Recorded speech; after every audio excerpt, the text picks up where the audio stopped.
तो हमारा अब नेक्स्ट टॉपिक है पैरानियोप्लास्टिक सिंड्रोम। थोड़ा सा इसमें याद करने वाला एग्जांपल से याद करने हैं इसके, है ना, थोड़ा टफ है। और बाकी इसमें कुछ नहीं, छोटे में आ सकता है, 5 नंबर क्वेश्चन में आ सकता है। ठीक है, तो क्या होता है देखते हैं। It is a symptom complex in patient with cancer.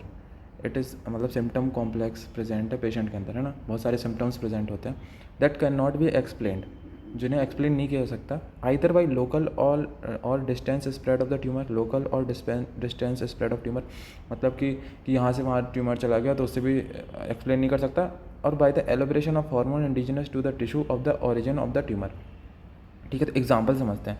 सबसे पहले लंग कैंसर मान लो, है ना, लंग कैंसर हुआ किसी को और उसमें कुशिंग सिंड्रोम हो रहा है। तो अपन ये जो कुशिंग सिंड्रोम वाला सिम्टम है वो लंग ट्यूमर से नहीं समझा सकते हैं, क्योंकि जो लंग कैंसर है वो लोकल और distance spread to the tumour, है ना, वो मेडुला तक स्प्रेड नहीं करता, मतलब ऐसा बोला जाए तो। ठीक है, वहाँ स्प्रेड नहीं हुआ है, वहाँ पर ट्यूमर नहीं दिख रहा है। ठीक है, तो लंग ट्यूमर वहाँ तक स्प्रेड नहीं हुआ, तो ये भी नहीं बस समझा जा सकता कुशिंग सिंड्रोम क्यों आ रहा है।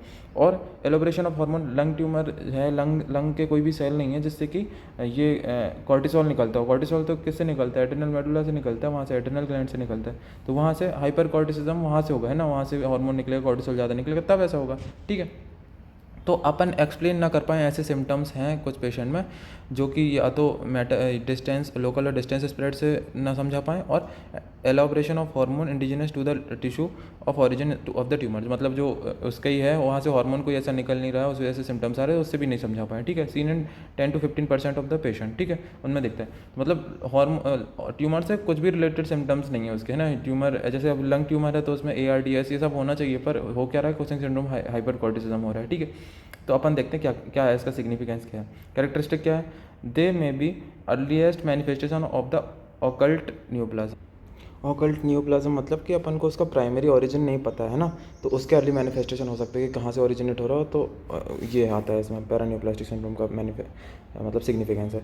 एक है may present clinical problem which may be fatal. तो पैरान्यूप्लास्टिक सिंड्रोम बहुत ज़्यादा क्लिनिकल प्रॉब्लम क्रिएट कर सकता है और फैटल भी हो सकता है।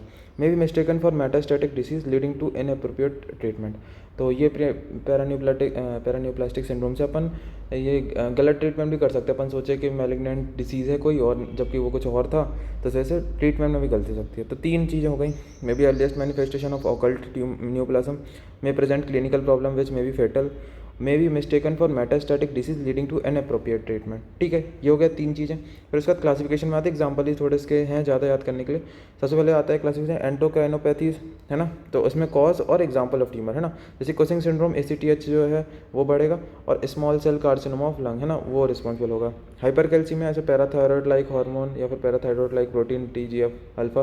रीनल सेल कार्सिनोमा, देखो रीनल सेल कार्सिनोमा में कैल्शियम बढ़ रहा है। पॉलीसाइथीमिया, एरिथ्रोपोइटिन निकलता है कुछ कैंसर सेल, मतलब होता क्यों, क्योंकि इसके कैंसर सेल है ना वो रिलीज़ कर रहे हैं ये कुछ हार्मोन। ठीक है, जैसे RCC है, उसके कैंसर सेल जो हैं वो रिलीज़ कर रहे हैं कि एरिथ्रोपोइटिन रिलीज़ कर रहे हैं, जिस वजह से पॉलीसाइथीमिया RBC बहुत ज़्यादा सिंथेसिस हो रही है। तो सिम्टम्स इस वजह से आ रहे हैं क्योंकि ये जो ट्यूमर सेल है इसके अंदर वो रिलीज़ कर रहे हैं, जो कि नॉर्मल नहीं करते हैं कोई, है ना।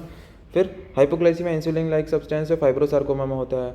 न्यूरोलॉजिक सिंड्रोम में माइस्थीमिया है, उसके कॉज है इम्यूनोलॉजिकल। ब्रोंकियल कार्सिनोमा, माइस्थीमिया ग्रेविस करा देता है, ब्रोंकोजेनिक कार्सिनोमा। देखो बहुत ज़्यादा डिफरेंस है, ब्रोंकोजेनिक कार्सिनोमा इधर है और माइस्थीमिया ग्रेविस कहाँ ऑटोइम्यून। ठीक है, फिर ये आता है मायोसाइटिस, इम्यूनोलॉजिकल होता है कॉज इसका, और ब्रोंकियोजेनिक और ब्रेस्ट कार्सिनोमा में हो। एसफोल्यूट डर्मेटाइटिस इम्यूनोलॉजिकल कॉज इसका और लिम्फोमा के केस में होता है। ठीक है, फिर आते हैं चौथे में चेंजेस इन ऑसियस और articular and soft tissue, hypertrophic osteoarthropathy and clubbing of fingers, bronchogenic carcinoma में दिखेगा अपन को।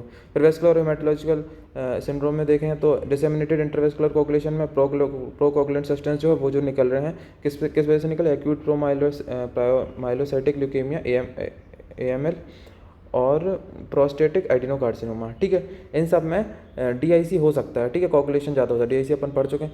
फिर नॉन बैक्टीरियल थ्रोम्बोटिक एंडोकार्डाइटिस, तो हाइपर कोगुलेबिलिटी की वजह से हो सकता है एडवांस म्यूकस सीक्रेटिंग एडिनोकार्सिनोमा। तो इसमें क्या हो सकता है, नॉन बैक्टीरियल थ्रोम्बोटिक एंडोकार्डाइटिस हो सकता है। ठीक है, एक ये सिम्टम्स हो सकता है। ठीक है, फिर नेफ्रोटिक सिंड्रोम हो सकता है, क्या कॉज क्या मैकेनिज्म होगी, ट्यूमर एंटीजन इम्यून कॉम्प्लेक्सेस, जिस बहुत सारे कैंसर है नेफ्रोटिक सिंड्रोम करा, जिसमें भी इम्यून कॉम्प्लेक्स वगैरह बनेगा ना तो वो नेफ्रोटिक सिंड्रोम करा सकता है। फिर amyloidosis, primary amyloidosis, secondary amyloidosis, ये भी पढ़ा अपन ने। प्राइमरी एमाइलोइडोसिस में इम्यूनोलॉजिकल होता है L protein, multiple myeloma case में बहुत ज़्यादा इम्यूनोग्लोबुलिन सिंथेसिस होती है, इस वजह से प्राइमरी एमाइलोइडोसिस होती है। सेकेंडरी एमाइलोइडोसिस जो ए प्रोटीन है, रीनल सेल कार्सिनोमा और अदर सॉलिड ट्यूमर्स में होता है। ठीक है, तो ये तो एग्जाम्पल कुछ कुछ याद कर लेना, ये मेन तो टेबल याद करनी है, जैसे 2-2 3-3 एग्जाम्पल तो कम से कम कर लेना, तभी जाके थोड़ा लेंथ बढ़ेगी आंसर की। तो ये था अपना पेरिनियोप्लास्टिक लीजन में। तो थैंक यू।